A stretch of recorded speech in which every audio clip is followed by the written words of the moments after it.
Tak berkutik di Ambalat, Malaysia sinis tanggapi TNI akan akuisisi kapal induk Italia. Selain melampaui kekuatan militer Malaysia, rencana TNI mengakuisisi kapal induk dari Italia membuat negeri jiran gelisah. Hal itu terlihat dari tanggapan beberapa media terkemuka Malaysia, salah satunya Malaysia Defence Security Asia, yang menyatakan bahwa kapal induk ini akan menjadi salah satu kekuatan utama TNI di Asia. Sebab, merujuk pada ulasan Janes, media militer di Eropa, kapal induk tersebut akan menjadi penyokong Indonesia dalam mengamankan maritim, terutama di area perbatasan strategis seperti Natuna, Ambalat, dan Selat Malaka.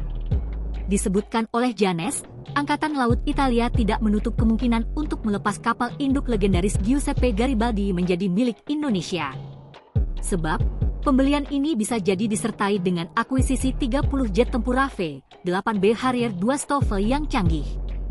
Kepala Staf Angkatan Laut, Laksamana Muhammad Ali, mengatakan bahwa kapal induk ini merupakan bagian dari taktik TNI dalam menghadapi perang modern.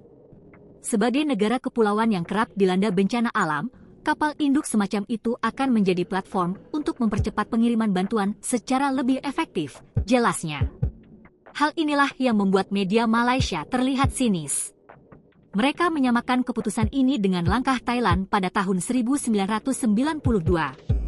Saat itu, Thailand membangun kapal induk Chakri Naruebet, namun krisis keuangan Asia 1997 membuat Thailand tidak mampu mengoperasikan kapal tersebut secara penuh. Download Tribun X sekarang, menghadirkan lokal menjadi Indonesia.